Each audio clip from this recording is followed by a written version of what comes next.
Good afternoon, everyone. Pleasure to welcome you here.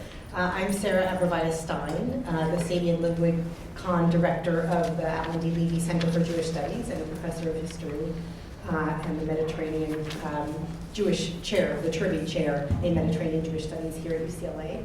And it's wonderful to gather amidst such a difficult time to gather here for a meaningful conversation about scholarship and the past, and I think also the present. So thank you for coming.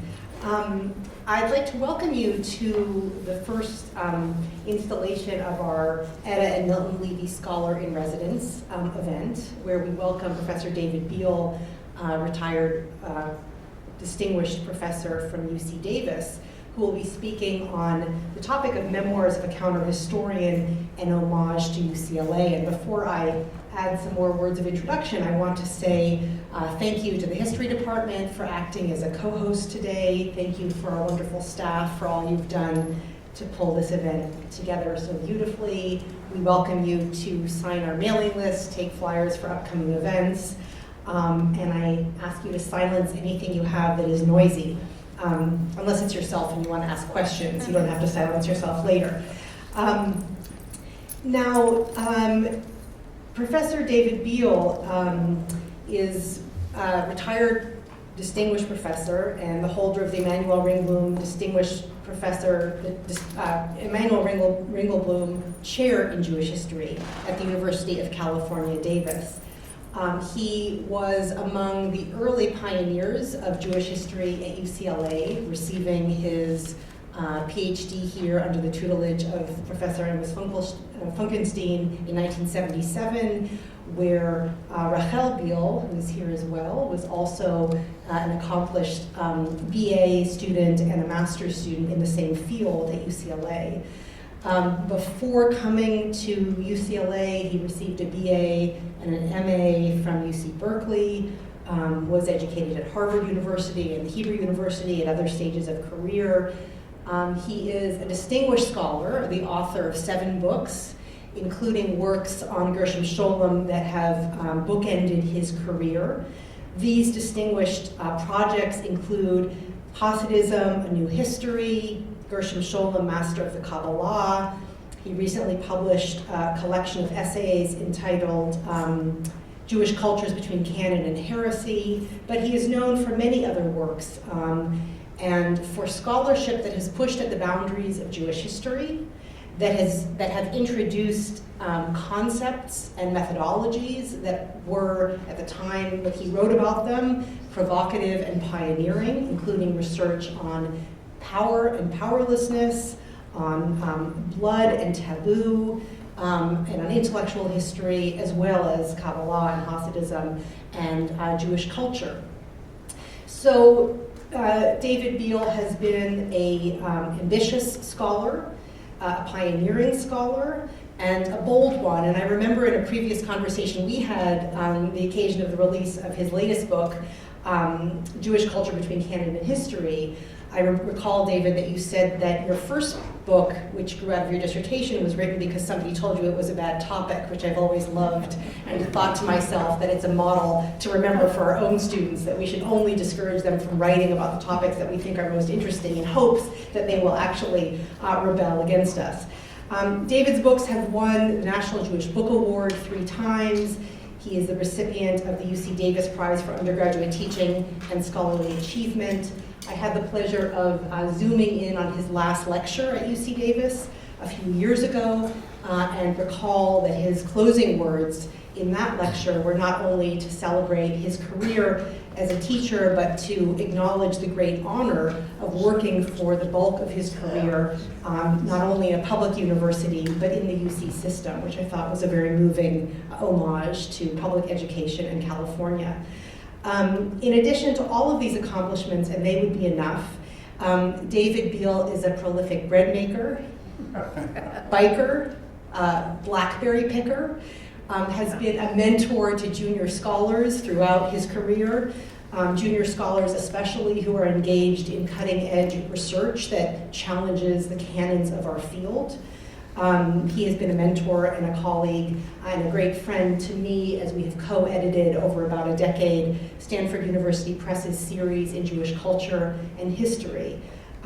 David lives with Rachel, who is here, and also a distinguished graduate of UCLA in Berkeley, where I understand recently you've been perfecting your piano playing, just to round out your Enlightenment man persona. Today's talk will talk about the summation of a scholarly career, reflecting on the origins of David's commitment to Jewish studies from the late 1960s to the early 1970s. It is, as his title suggests, an homage to Jewish studies, and I am hoping perhaps will also be a vehicle for us to consider whether there is or was and remains a California School of Jewish Studies. Perhaps that's a question to address in the Q&A after. Through his writing, he will engage the theme of the Renaissance of Jewish life in the period the period of an interaction between Weimar Jewish Renaissance of the 1920s, which drew his attention in his pathbreaking research on Gershom Scholem in his first book and his most recent book. All of this will be engaged in this presentation, Memoirs of a Counter-Historian. So great pleasure to welcome you back, and thank you all for being here.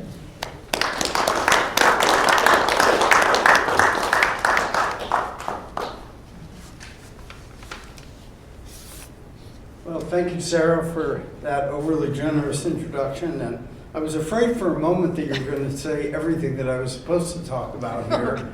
And I would maybe not have succeeded in covering all the subjects. But so, it's a really great pleasure to be here at UCLA again. And thank you so much for coming. So this talk is supposed to be kind of an oral intellectual memoir about my path in Jewish studies. But as Sarah pointed out, I've subtitled it an homage to UCLA, and I'll have to explain. So normally when one gives a intellectual autobiography, you start either at your birth or at least at the point at which you became intellectually alive. Now, in this case, I'm going to start with actually 15 years before my birth, in the year 1934, when a young Polish Jew arrived at UCLA with a freshly minted PhD in hand. At the UCLA campus was only 5 years old at that point. It's hard to reconstruct given everything that's out there now. So the timing of this young Polish Jew in getting a PhD in 1934 couldn't have been worse. There were no jobs available, and he even entertained the possibility of a job in the Soviet Union where they were working on issues that he was interested in. That would have been a disastrous career move, shall we say, 2 years before the Great Purge. So this was, of course, my father.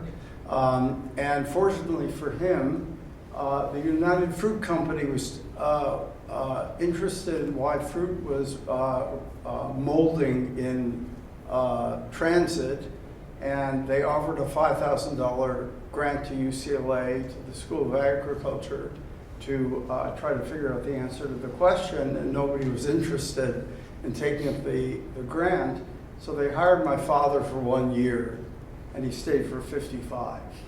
There's a lesson there of some kind. So I grew up here at UCLA. In those days, there were relatively few buildings compared to today. My offices, lab and office, were in what is now known as Kaplan Hall, which if you go out to the balcony, you can see right across there. Then it was simply known as the physics building. And for reasons only known to university bureaucrats, they included the School of Agriculture, or at least part of the School of Agriculture, in that building. My father's lab and office was initially in the basement of the physics building. And it was there that he met my mother, who had gotten a master's in mathematics at Boston University and was serving as a teaching assistant for ROTC officer candidates doing an accelerated bachelor's degree during World War II. So during the 1950s, when cars had not yet conquered LA totally, you could drive up right next to the building and park there. And my sisters and I would scamper up down the stairs of the building, riding the scary freight elevator.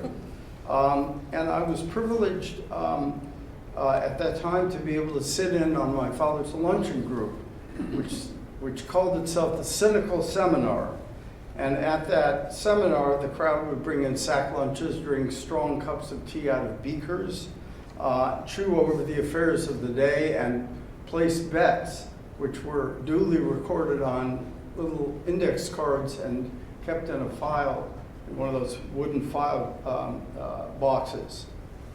The senior member of the seminar was my father's oldest friend, Dave Appelman, who he had met his first days at UC Berkeley, and like my father was a plant physiologist.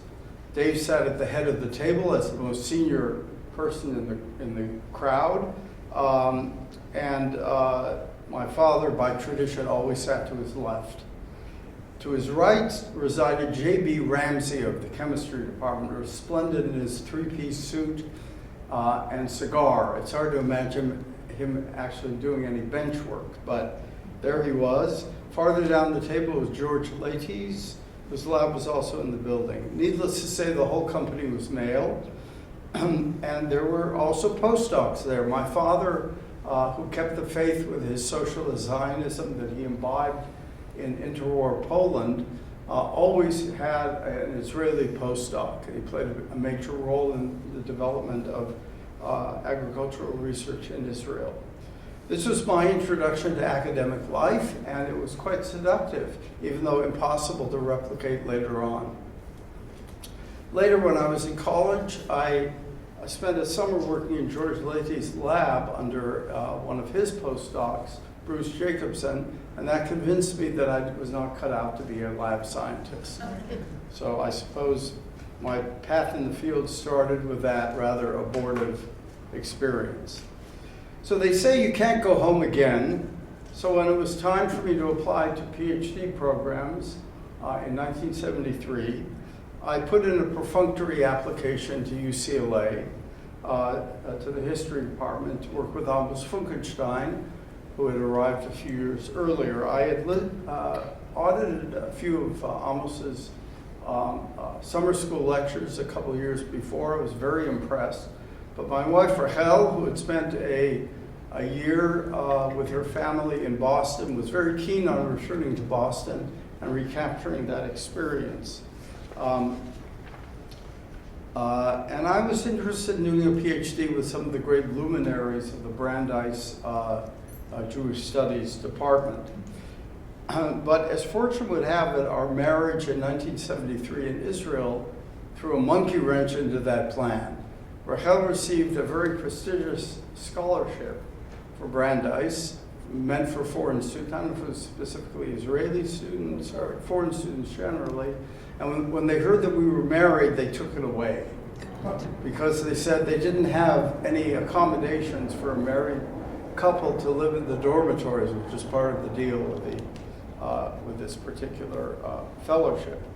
And so this benighted policy meant that we came here to UCLA, and I did come home again. And as I'm going to describe in a few moments, my career has been greatly blessed by this, what seemed like unfortunate turn of events at the time. During the years 1973 through 1976, I was able to drop in on my father's office virtually every day. It was one of the high points of those years. He didn't keep office hours. He simply told students that they were welcome to come whenever he was in his office, which was pretty much all the time. It was a great model, I think, for someone aspiring to become a professor. So how did I get to the decision to pursue a PhD in Jewish history? I came from a secular, albeit Zionist family, socialist Zionist family, did not have a yeshiva or day school education. or for that matter, even any synagogue background. Although Alan and I were together for a brief period until I was thrown out of the Temple Isaiah Hebrew School. But there are several factors, not entirely visible to me at the time, that directed me towards Jewish studies. I had a very formative experience at the Brandeis camp, now called Brandeis Bardeen, both as a teenage camper and later as a attendant or participant in the one-month college institute. But perhaps the most important year for me, the most important background for me, was the year that my family spent in Israel in 1958-59, when my father served as an agricultural advisor for the UN Food and Agriculture Organization in Rehovot. I attended a school on a kibbutz, and I still regard this as having been the best year of my childhood. I learned how to plant radishes, how to make an Israeli salad, and how to enjoy the great freedom that kibbutz children had in those days, and that Rachel has actually captured in her memoir, Growing Up Before Sea Level, a kibbutz childhood. In 1969, I wanted to recapture that experience by returning to Israel 10 years after, and I worked on the kibbutz in the Negev, in the northern desert. As many people did in those days, volunteering on a kibbutz. Bernie Sanders, of course, is one of the best known. It includes Jerry Seinfeld, and believe it or not, even Boris Johnson was a volunteer on a kibbutz. We arose at 4 a.m., cleared rocks out of fields for 8 hours, only to have the plow come and turn over a whole new crop right afterwards. Life was very Spartan on Kibbutz Lahav at that time, but I found it exhilarating. The following spring of 1970, I returned to Israel for half a year, which included volunteering at Kibbutz Kfar Upin, where Rachel and I met. I found my soulmate there in an 18-year-old kibbutznik who was asking the same questions about Jewish identity, Jewish philosophy, Israel, kibbutz, etc., etc. Our romance took place primarily in 258 letters, which we exchanged between September of 1970 and July 1972, and which forms the basis for our memoir, which is called Aerograms Across the Ocean. Upon returning to Berkeley in the fall of 1970, I joined a Jewish student group in Berkeley that styled itself the Radical Jewish Union. We scorned the semi-moribund Hillel house and forged our own alternative community, arguing over Zionism and American Judaism, teaching ourselves Hebrew, studying Jewish texts, and celebrating holidays together in a somewhat anarchic fashion. We even published a newspaper, The Jewish Radical, in which I previewed my senior honors thesis on the Hebrew writer Micha Yosef Berbechevsky. We were mostly socialist Zionists, at least we thought we were, and many of us planned to live on kibbutz. Almost none ended up there, although a fair number did stay in Israel. In our newspaper, we defended Zionism as the, quote, national liberation movement of the Jewish people against the anti-Zionist New Left of the time. Nothing really has changed in the last 50 years, has it? But we were also among the first to criticize the relatively new occupation of the territories. Looking back now, I realize that the 2 years I spent in this group replicated in some important ways my father's own intense experience in the Zionist youth movement in Poland in the 1920s. We were children of post-war American Jewish life and had experienced very little anti-Semitism, especially here in Los Angeles. The elite universities were open to us, and we entered them without any feelings of inferiority. It was a post-assimilationist moment. We believed with others of our generation, however falsely, that revolution was in the air and we wanted to partake in it as Jews. We rejected the vapid assimilationism of the older generation of American Jews, the one-dimensional reduction of Judaism to synagogue pieties, and the richness and contradictions of the tradition to banal cliches. we had a sense that the whole of the Jewish tradition was much more intellectually and spiritually exciting than what we had imbibed in stultifying Sunday school, once again. We wanted to create something new and not merely continue. As the historian Hillel Levine memorably put it, quoting the rabbis, we wanted to be bonim, builders, and not banim, children. The Six-Day War had undoubtedly energized us in our identity as Jews. Our generation was the first to come of age when Jewish sovereignty was a bedrock reality.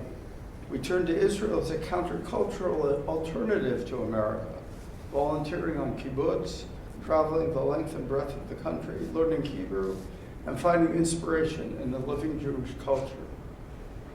But within a few years, the 1967 victory seemed increasingly Pyrrhic, substituting occupation for Jewish national liberation. The iron grip of the Orthodox and the definition of Judaism seemed increasingly paralyzing. To be Jewish in America often seemed to allow for far greater experimentation than it did in Israel. The American Jewish counterculture seemed to resonate with the counterculture of the Weimar Jews. Sarah alluded to this. Many of them had also been drawn to Zionism, but like us, more as a project of utopian renewal of Judaism than as a political ideology. Gershom Scholem and his contemporaries, Martin Buber, Franz Rosenzweig, Hannah Arendt, Leo Strauss, were also trying to think their way back into the Jewish tradition without necessarily embracing orthodoxy totally. Scholem once described Judaism as a demonic giant that the bourgeois assimilationists of his parents' generation had domesticated. He and his contemporaries sought to recapture, or at least to understand, that demonic giant.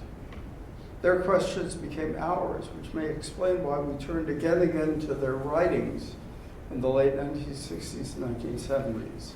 Our Jewish Renaissance was built in no small measure on their Renaissance a half a century earlier. And so when I decided to make Jewish studies my field of study, I found myself attracted to those Weimar thinkers, and especially to Gershom Scholem. The question that I posed for myself at the very start of my career was, how does a secular historian like myself understand his or her religious tradition? I wanted to embrace the whole of the Jewish library without embracing halachic practice. Scholem had his own metaphysics, in which God was a kind of a vanishing point of origin from which the whole tradition unfolded. But he himself remained secular even as he revealed the wealth of the mystical tradition. This was a great inspiration to me as I tried to resolve my own existentialist dilemmas by studying what was for me an alien tradition. But I'm getting a bit ahead of my story. In 1973, exactly 50 years ago, I found myself as a graduate student right here at UCLA under the tutelage of Amos von Stein. It was the experience of working with Amos that made it possible for me to do something that no one would have been allowed to do anywhere else, namely write the first book-length study of Gershom Scholem, of his philosophy of history, and Scholem was, of course, still alive. I finished my dissertation in 1977, Scholem died in 1982.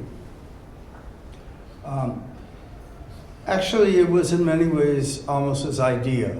My original plan had been to write a dissertation on what I called radical, that was the word of the day, radical Jewish philosophies of history, with Scholem as the last chapter.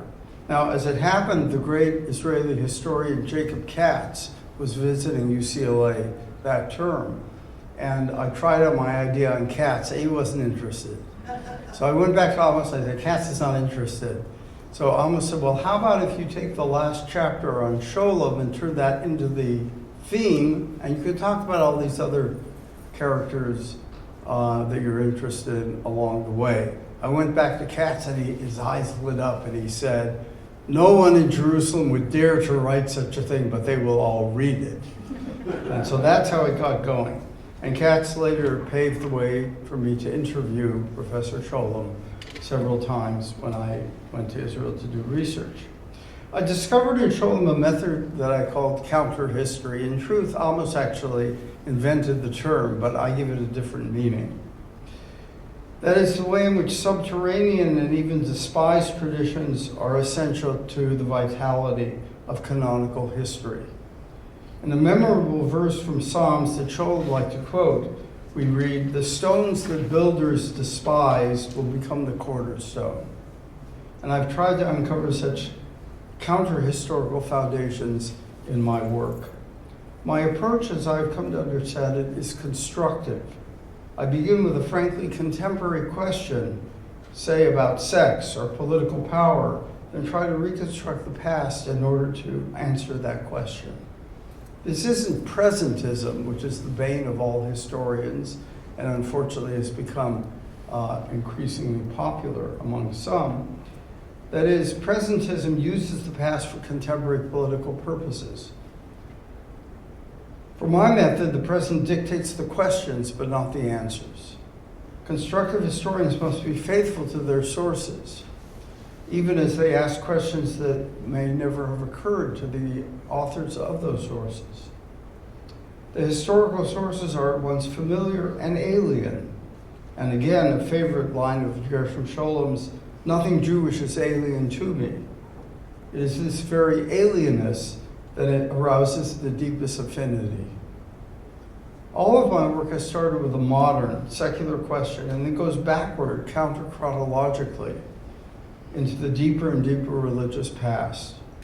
To do justice to modern questions often requires extensive treatment of the tradition as a whole, from its very point of origin. Every attempt to discover the point of transition between tradition and modernity demands a search further back in history. I'm going to illustrate this method for you by reference to my book, Eros and the Jews, which came out in 1992. But first I want to tell you how I got from high intellectual history, that is, a study of Gershom Scholem, to the cultural history of Jewish sexuality. In 1980, a year after I published my book on Scholem, I interviewed the great man in his hotel in New York for the the New York Review of Books. After the formal interview, which focused primarily on the messianism of the Gush Emunim, the settler movement, and its implications for Israel, a subject which is still very pressing, we turned to a discussion of Jewish studies more generally.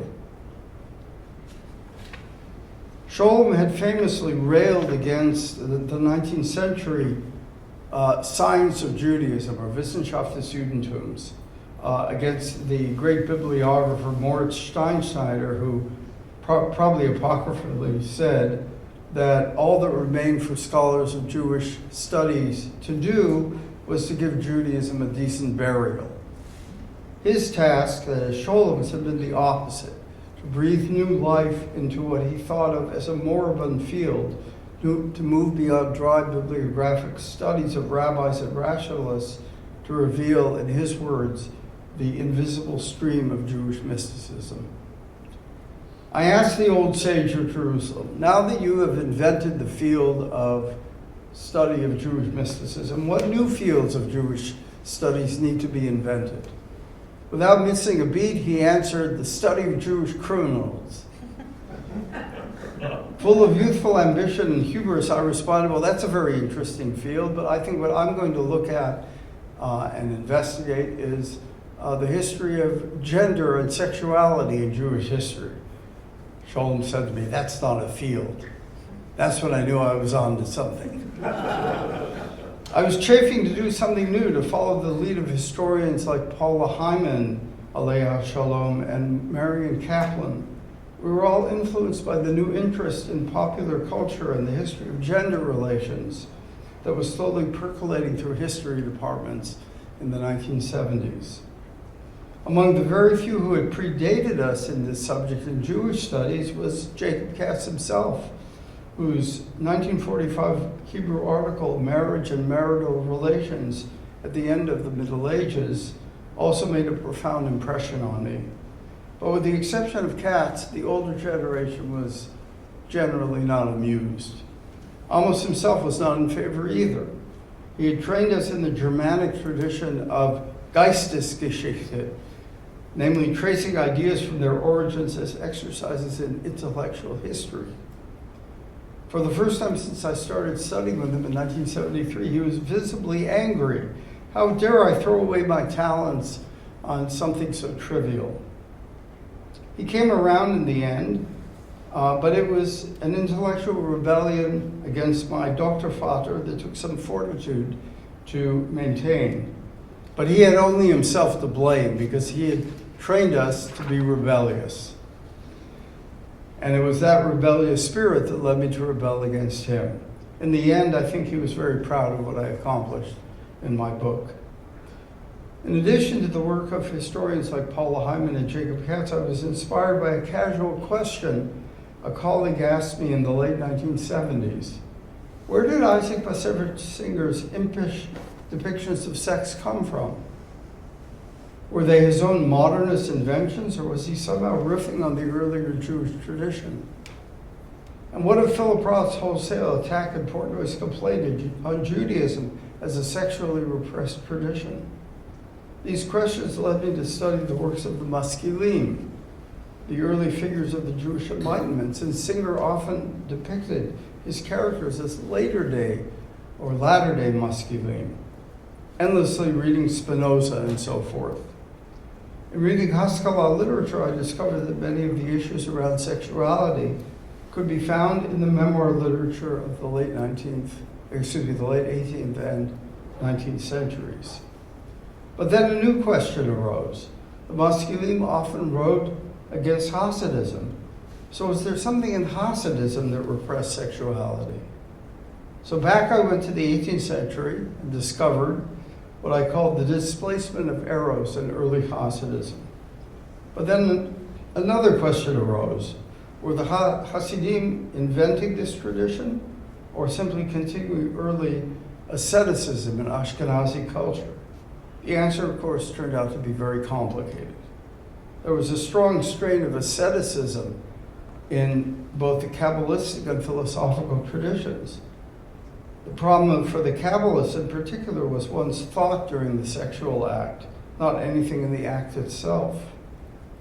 Yet I was also surprised to discover, against Jacob Katz's thesis, that love and sexuality were very present in the popular culture of the Central and Eastern European Jews going back to the High Middle Ages.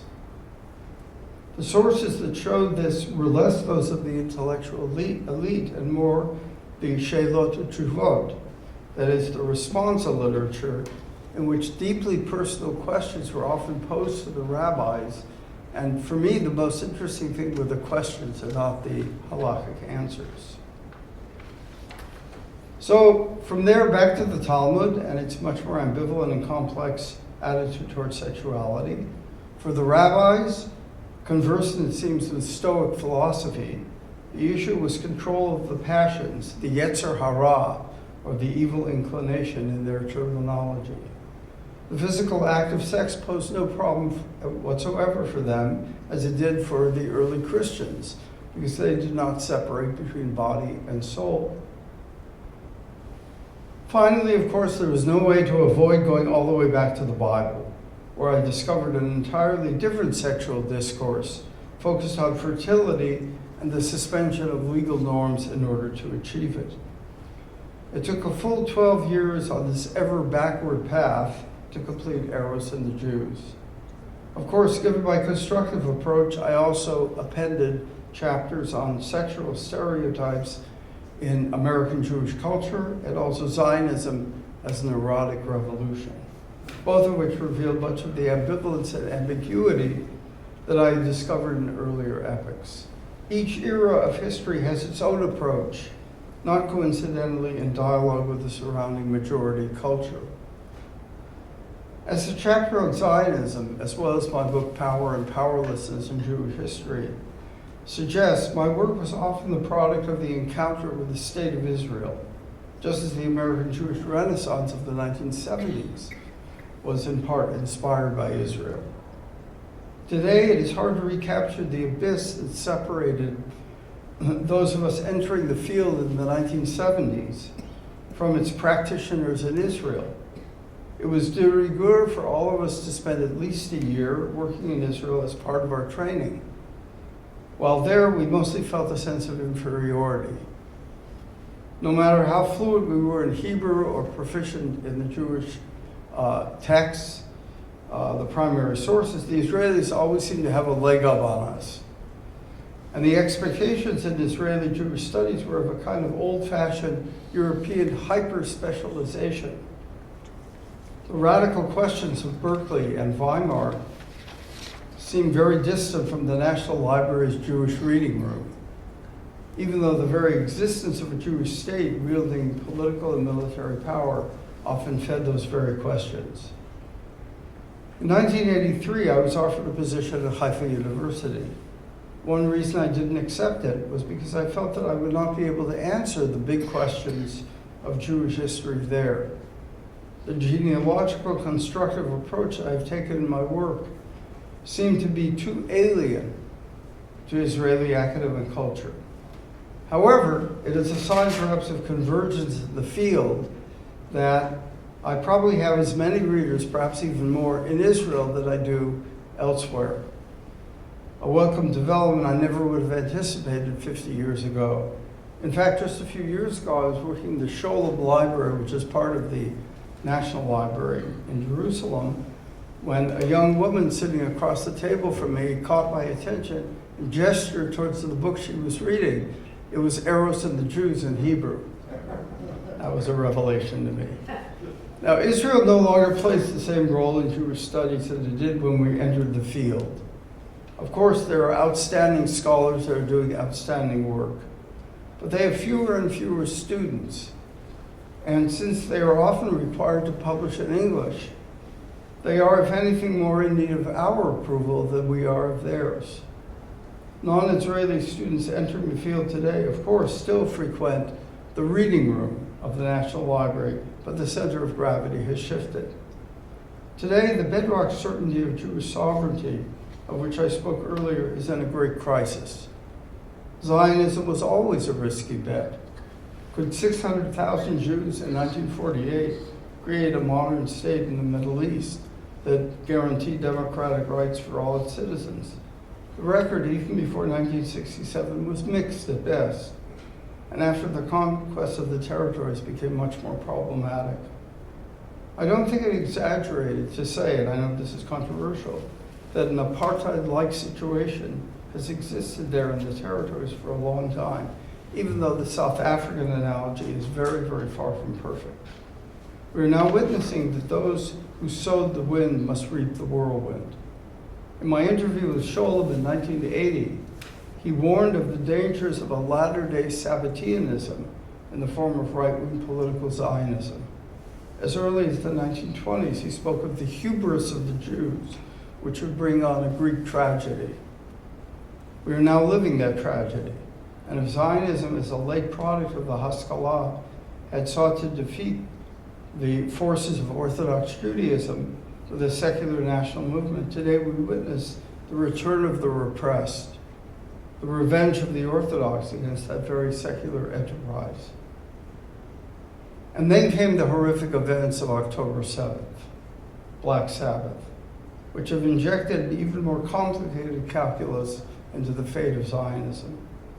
The global outburst of anti-Semitism we are witnessing seems like a shocking bookend to a post-assimilationist era in which anti-Semitism seemed to have largely retreated, if not vanished entirely. The Hamas attack was also a kind of return of the repressed. All the hatred that had built up since before 1948 now exploded in the anti-Semitic service of a genocidal theocratic death cult. Of course, the terrorist nature of Hamas is not news, as we recall the suicide bombings of the 1990s and 2000s. But October 7th was qualitatively and quantitatively different. While it would be foolhardy to draw hasty conclusions, it now looks perhaps as if we have entered a new period in modern Jewish history, in which the promise of Zionism to put an end to the insecurity of exile has produced instead a new form of insecurity. The tragedy of Zionism is that it is not proven able to navigate between the Scylla of its own messianists and the Carabides of the apocalyptic Islamists. Perhaps escaping these two monsters, as Odysseus did, is not possible in today's Middle East. So my father's utopian Zionism now seems like an illusion, a snapshot in time whose moment has passed. But I have to confess that I'm not willing to relinquish the shards of that belief. I still believe in the revival of the Hebrew language, the creation of a Hebrew culture, and the great solidarity which we are witnessing now between Israelis in the face of the Hamas attack. It is perhaps not fashionable to say so, but I'm still a Zionist. Unlike Scholem, my course did not bring me ultimately to Zion, but rather to a very different life in diaspora that he could never have imagined in early 20th century Berlin. But his biography, which is the last book, save one, that I have written, continues to speak to me as well. I feel that I have closed a circle. And what remains of the countercultural spirit with which my peers and I entered the field a half-century ago? A secure future in Jewish studies was hardly assured in the early 1970s, yet the field exploded with new positions at virtually every major university and college. We were the generation that took Jewish studies out from a handful of seminaries and universities all across the country in every quarter of North America.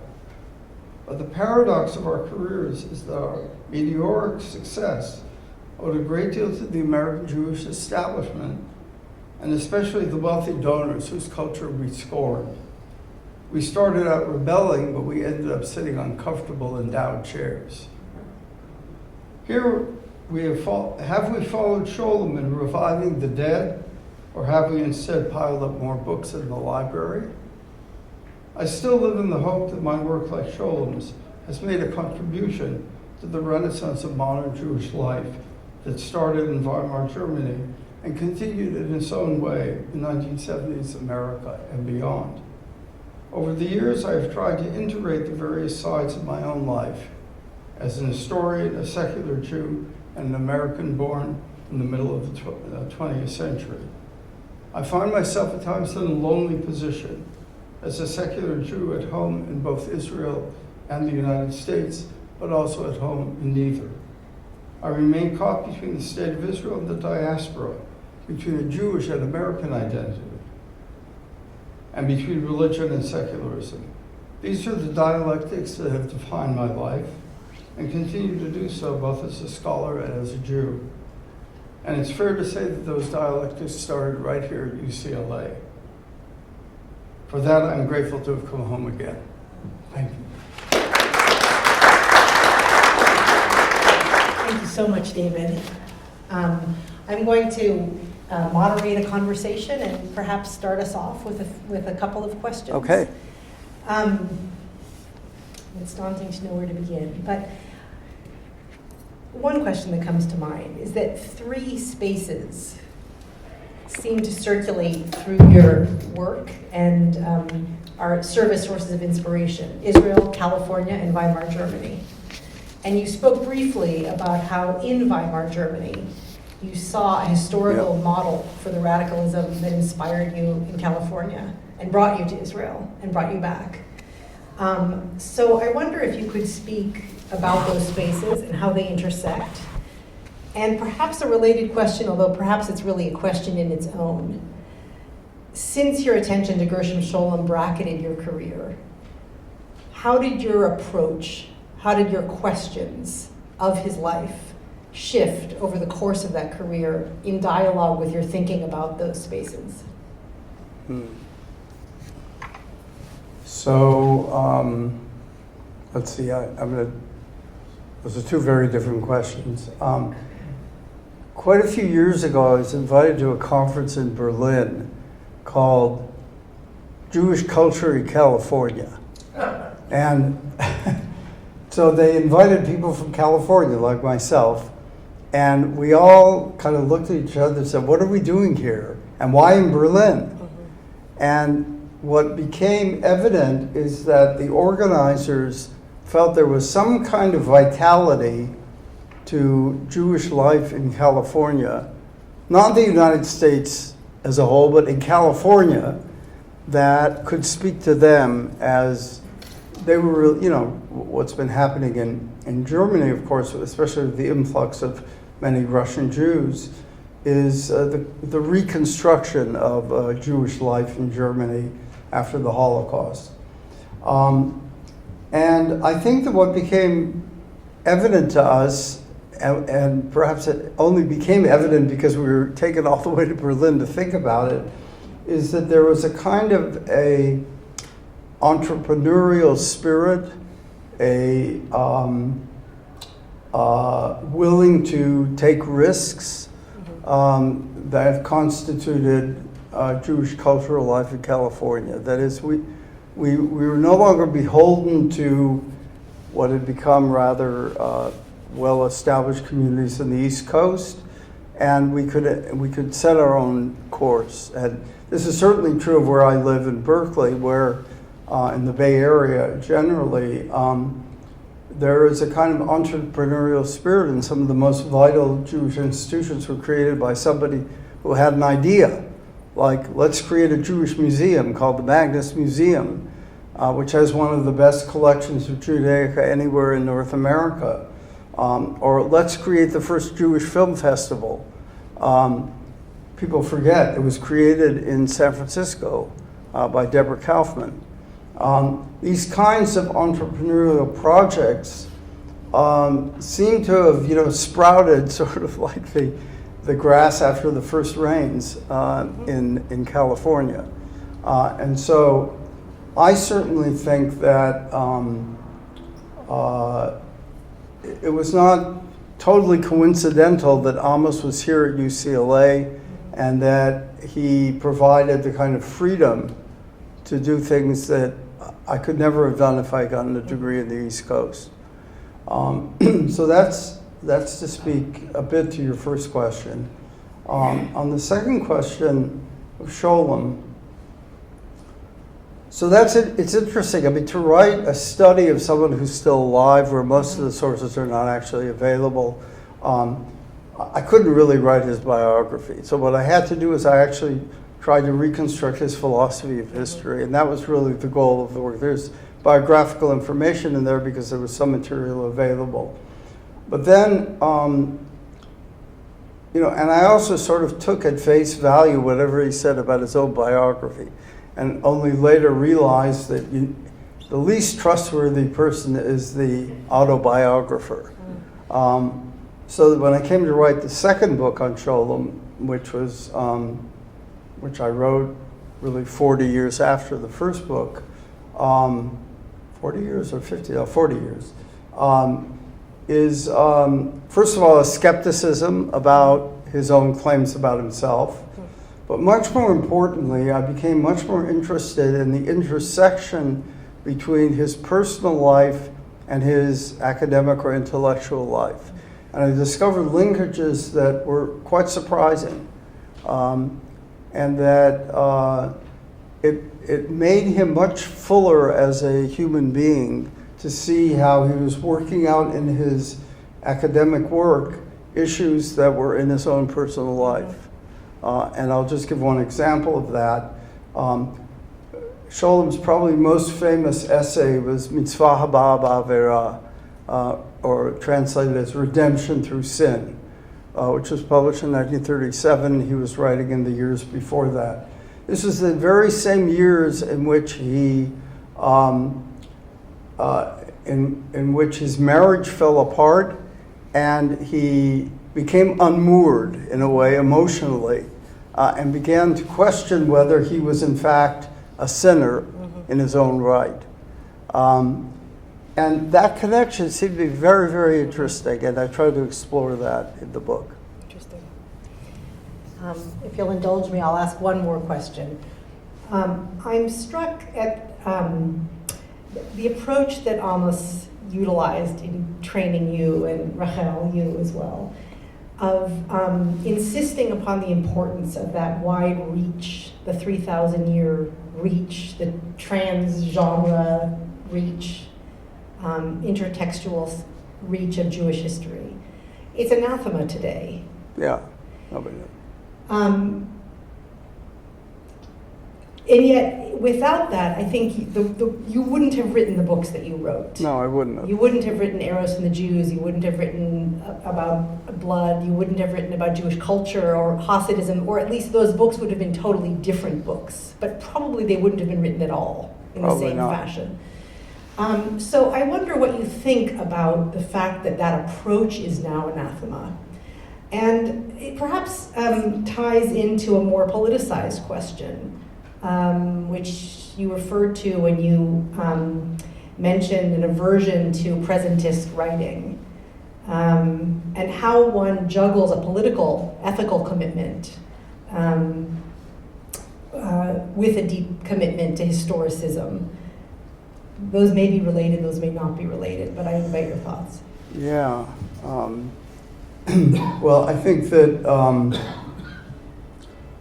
one thing that's happened in the field of Jewish studies is that, and this is its great success, is that it became integrated into the university. In other words, for a department of history to have a Jewish historian or more than one Jewish historian became much more acceptable, and therefore people had to sort of conform to the expectations of those academic departments. And that would usually lead away from writing these sort of grand narratives. So part of that is really a reflection of the success of the field. I mean, you're quite right. I could never have written what I did without Amos's training. But I didn't set out to do that. I mean, in the case of each of my books, I mean, the Eros and the Jews book really started out as a study of the Haskalah. It was 19th century memoirs. I mean, starting with Solomon Maimon's memoir at the end of the 18th century, but it was really looking at that group of intellectuals and how they dealt with their personal dilemmas, their early marriages, being forced to have sex at age 13 or 14. That's what interested me.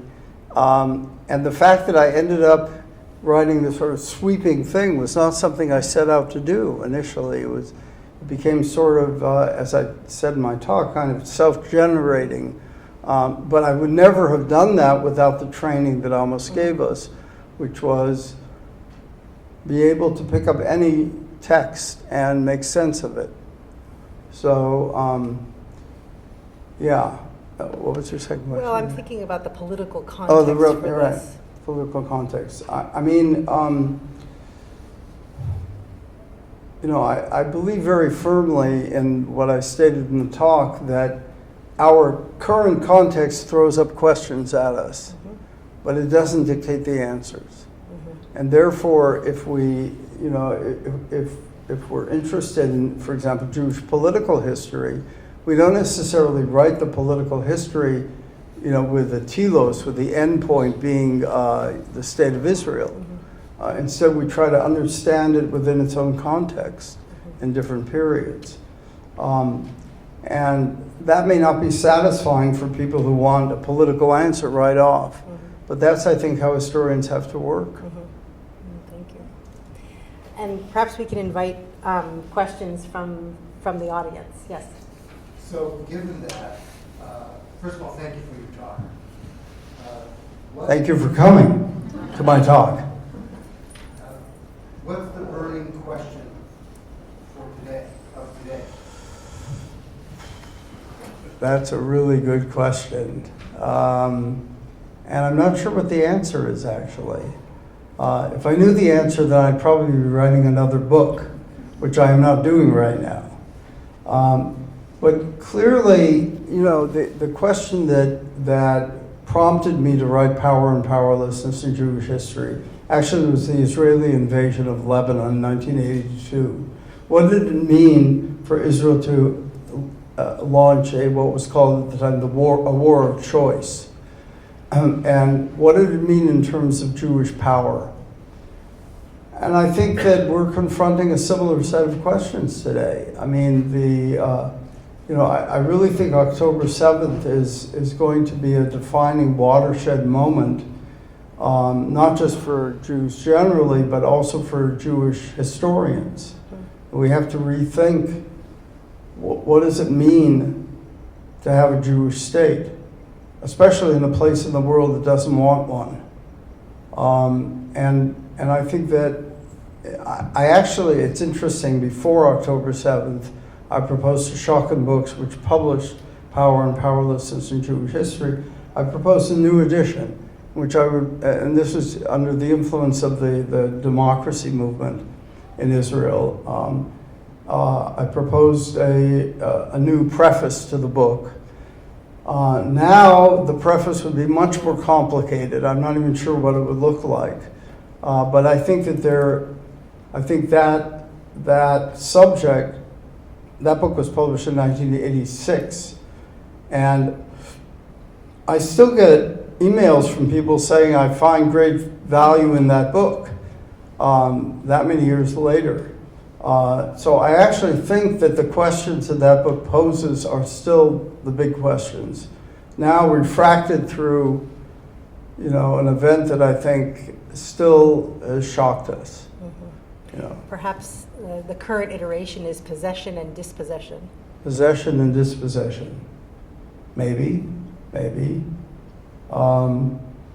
I mean, the other question that it throws up, I think, when we take a look at the rhetoric, the anti-Israel rhetoric that's floating around, settler colonialism, indigeneity, et cetera, that trying to understand the Jews as not fitting any of these convenient patterns.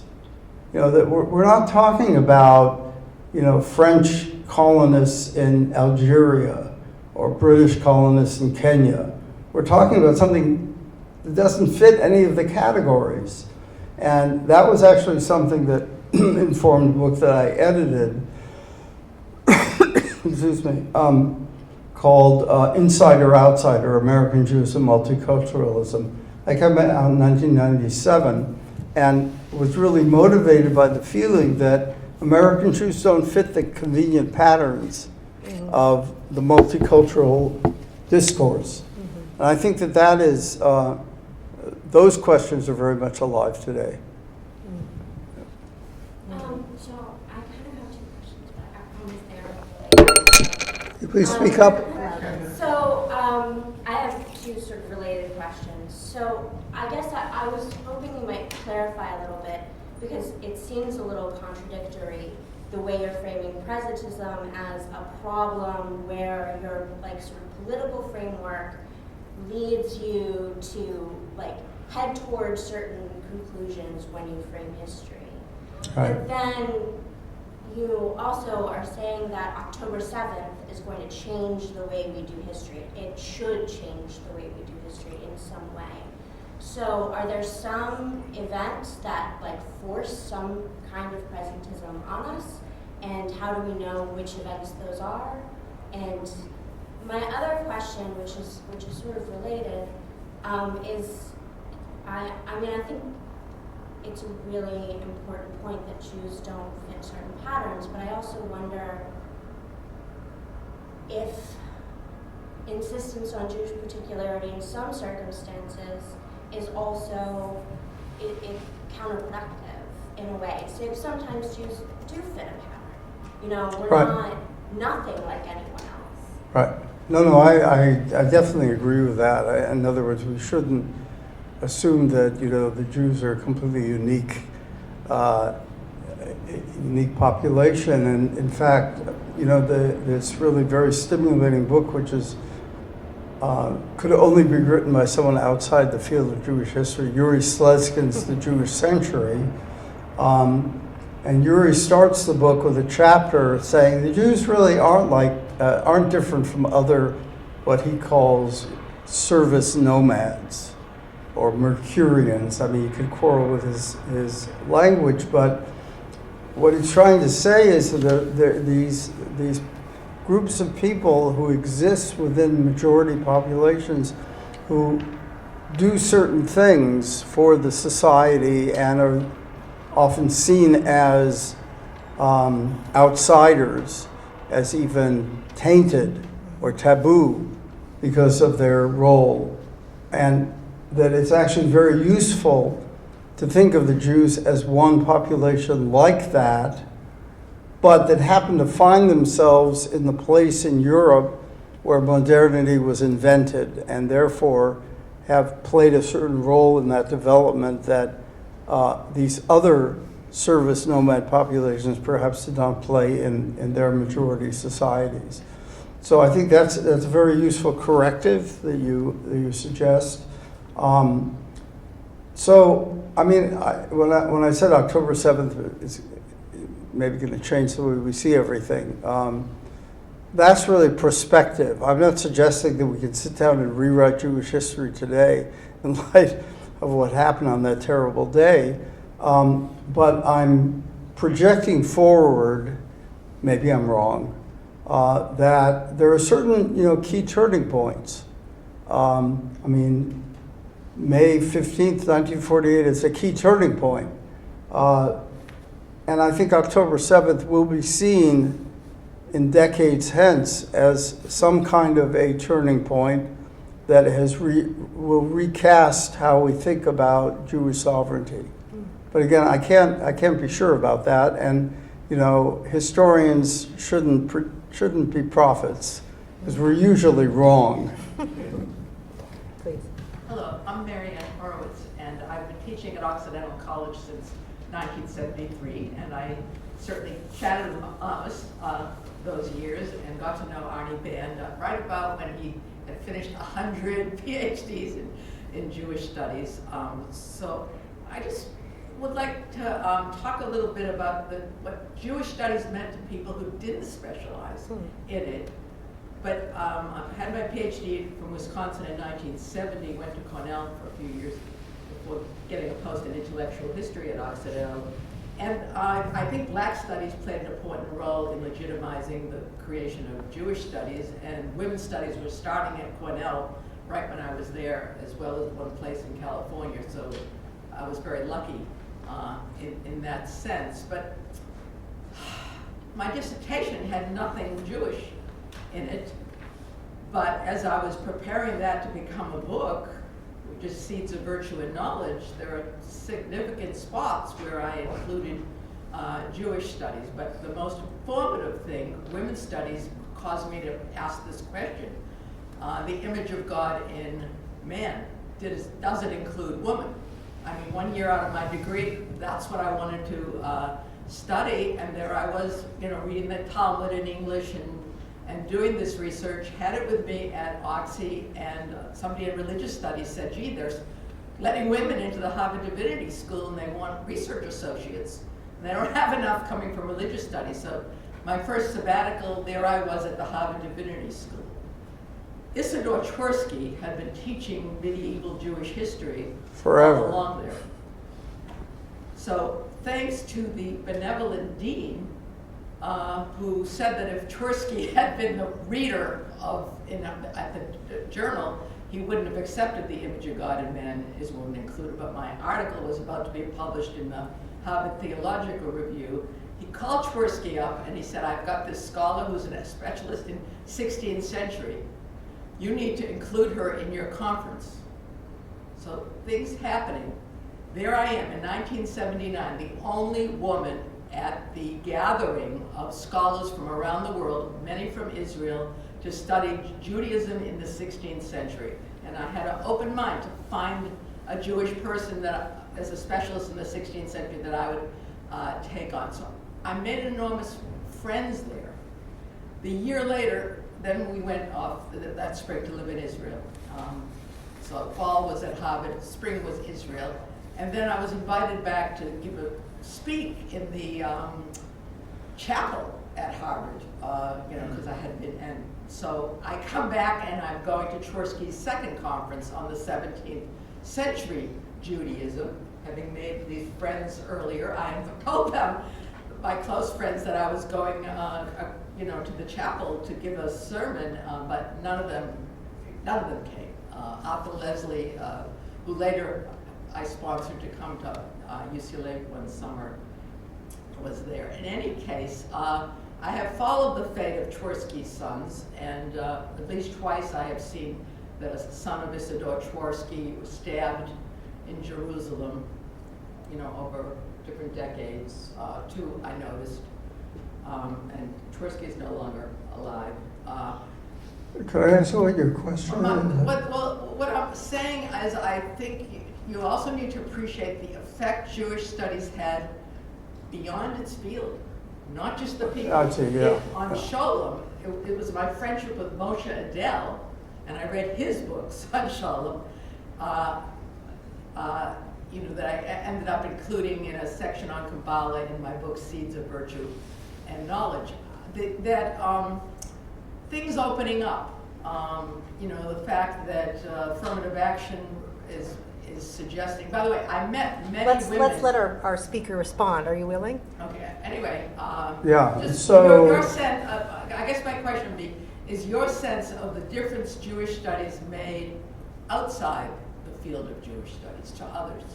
Because I'm So, suggesting yeah, that I it think helps so. legitimize Jewish topics in places you would not necessarily expect them to happen. yes, I think that first of all, Jewish studies emerges at the same time as ethnic studies in American universities. But in general, the argument of practitioners of Jewish studies was that the field of Jewish studies does not provide identity, which was sort of very different from ethnic studies. The purpose was not identity. The purpose was creating a field that was academically rigorous, that may answer people's personal questions, but that was not its main purpose. And I think that the impact of the field construed that way on people outside the field was actually quite profound. Certainly, some of the great luminaries of the field, like Scholem, had an enormous impact. I mean, Scholem was invited to speak at the Eranos conferences, the Jungian conferences in Ascona, every year. And basically, he educated them on Jewish sources. And this is actually something that is a very important part of the development of the field, is those who spoke outside of the field to audiences outside of the field. And so your testimony about this, I think, is very valuable.